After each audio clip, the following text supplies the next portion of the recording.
Hola, buenas tardes a todas y a todos. Hoy tenemos que continuar con el análisis del proceso en el Valle de México. En primer lugar, tenemos que recordar las características señaladas para el epiclásico, porque de algún modo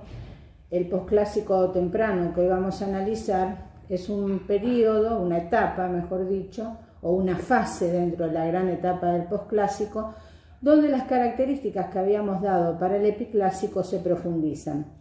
Antes de ir a esas características, quiero hacer un señalamiento que para este periodo ya, además de los aportes de las prospecciones arqueológicas al estudiar los vestigios materiales, tenemos ya el sustancial aporte, perdón por repetir el término, que realizan ya las tradiciones históricas, puesto que las fuentes de escritas con las que contamos en los periodos tempranos, luego de haberse producido la invasión española, aportan datos hasta esta profundidad histórica. Por lo cual tenemos algunas aproximaciones con ciertas descripciones que dan cuenta de cómo este proceso que se había comenzado a gestar en el epiclásico se profundiza en el posclásico temprano, al cual nosotros vamos a referir hoy como posclásico tolteca. Decíamos entonces que los elementos que aparecían primando en el epiclásico se profundizan, y en ese sentido vamos a enunciar algunos de ellos. Por un lado, el asentamiento de nuevas poblaciones que aparecen registradas en esas diferentes tradiciones históricas a las que aludíamos y que dan cuenta de una multiplicidad étnica donde el aporte chichimeca, estos pueblos que habían comenzado a invadir en pleno apogeo de Teotihuacán, van a permanecer en el valle en conjunción con otras poblaciones y que van a permanecer allí hasta la llegada del invasor europeo. Un segundo elemento tiene que ver con algo que también ya hicimos referencia en la clase anterior, que es la consolidación de un nuevo orden sociopolítico, donde por un lado tenemos la militarización de la sociedad. Ya no hablamos de estados teocráticos. Desde finales de Teotihuacán ya el Estado está militarizado, pero acá priman todos los estados militaristas, y este sistema político aparece reflejado no solo en las expresiones artísticas, sino también en esta nueva cosmovisión de la que comenzamos a referir en la clase anterior. En ese marco adquiere una importancia poco conocida en los periodos anteriores en tanto a número y a diversas expresiones del sacrificio humano. También se intensifica en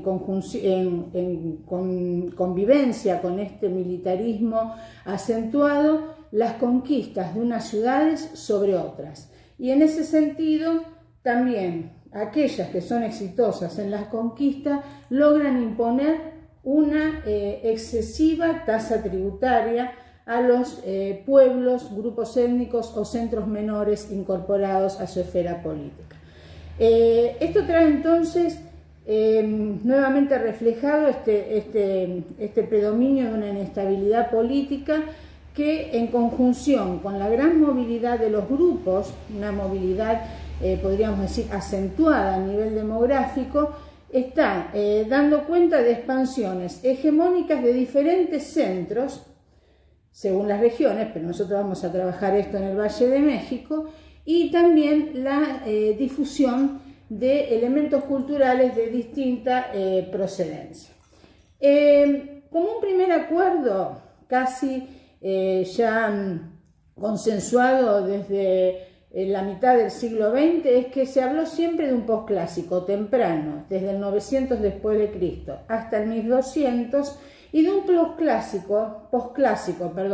tardío desde ese siglo XIII hasta el momento de la irrupción europea. Y esto prima como ordenamiento para casi todas las regiones, pero nosotros, volvemos a decir, ya no nos movemos del centro o el altiplano central. Entonces, y siguiendo a López Austin y López Luján, una de las lecturas que ustedes tienen como obligatoria junto a la de Davis para este momento del diseño programático, vamos a hablar de 3 momentos para el posclásico en el altiplano central o en el Valle de México. Y concretamente estos 3 momentos están signados o cobran sentido a partir de tomar la variable de las configuraciones políticas hegemónicas. Por un lado, entonces, y es el que vamos a referir hoy, tenemos el posclásico tolteca, que va del 900 al 1150 después de Cristo, no en términos abruptos, sabemos que hay un proceso de varias decenas de años para pensar en cómo se produce la caída de Tula. Desde ese siglo XII hasta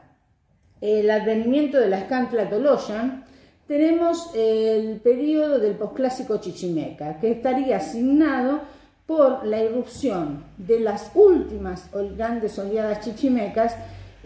conocidas en la historiografía como los chichimecas de Xolotl, haciendo referencia al caudillo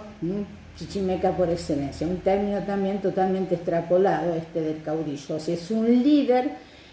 tribal que conduce a estas, por lo menos las más grandes de estas últimas oleadas chichimecas. Y finalmente, la última fase del posclásico será cuando en este escenario triunfan lo que ustedes conocen como la Triple Alianza, la Confederación Mexica, nosotros vamos a llamarlo Escantla Toloyan, en un nombre que ellos mismos se dieron, sobre los tepanecas de Azcapotzalco hasta, esto se produce más o menos en 1428 a 1431, no hay acuerdos en las fechas, sabemos que los fechados no son taxativos, hasta el advenimiento de los invasores europeos. Estas 2 últimas fases, la chichimeca y la mexica, serán trabajadas en la semana que viene. Hoy vamos a limitarnos al periodo tolteca. Y aquí es importante decir cómo en este periodo que va a predominar Tula hay este nuevo orden social que también está acompañado por una nueva relación y una nueva conjunción de las deidades que ya se comienzan a perfilar en el clásico final o en el epiclásico. Esto entonces está dando cuenta de cómo estas nuevas formaciones sociales, que generaron también nuevas formaciones culturales, están evidenciadas por binomios de deidades que generan binomios opuestos. En este caso nos vamos a encontrar con Quetzalcóatl y Huemac, con esta visión de lo urbano y lo rural, o lo cultural, lo artístico,